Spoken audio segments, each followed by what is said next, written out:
The Indiana School for the Deaf students and principal are interpreted by Kendall Gonzalez. The American Sign Language professors are interpreted by Pamela Patton Richards. We had to make some tweaks as we went, but we did fully run our educational programming the entire time, and we were very proud of our staff. They really killed it. This is a very unique place. It's a small community, it's family. It's awesome. It's very different.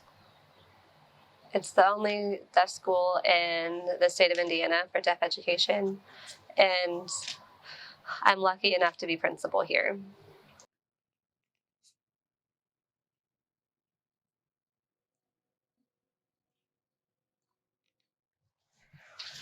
Yes, I was really frustrated because everything was online. I struggled a lot. It was really hard. There was less contact with teachers, less eye contact. It was just harder to be engaged. I struggled a lot. It's so much better to be in person. It's easier for me to work in person as well.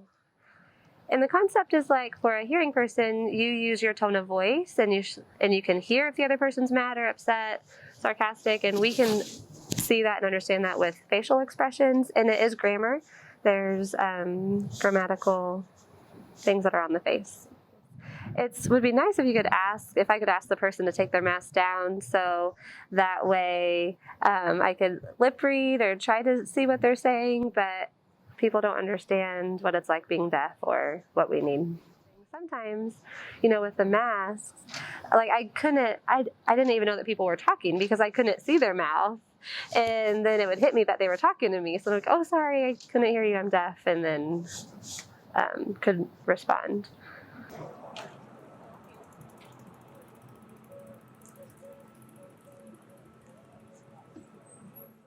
There are 7 culturally deaf, I want to emphasize that, culturally deaf American Sign Language instructors. And most of us had never had the opportunity to teach online. We traditionally teach in a classroom. And so we had an immediate transition. It was almost as if we were beginning a new profession.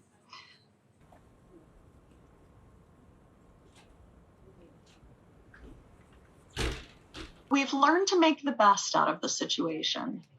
What's best for the students, empowering students, and it's been challenging not only for the instructors, but for students as well, and we've all been learning from one another.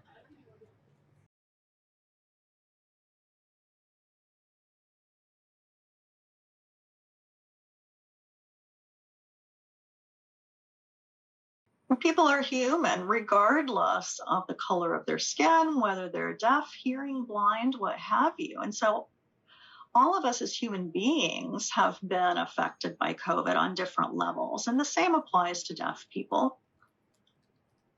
I would say we deal with the same human issues that anyone does. People have to understand that they're no different.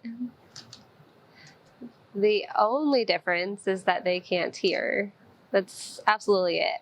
My students, my staff, they love the same things as everybody else. My students love music, they love dancing, they love flirting. Every typical thing about a kid is typical for them. The only difference is that they cannot hear.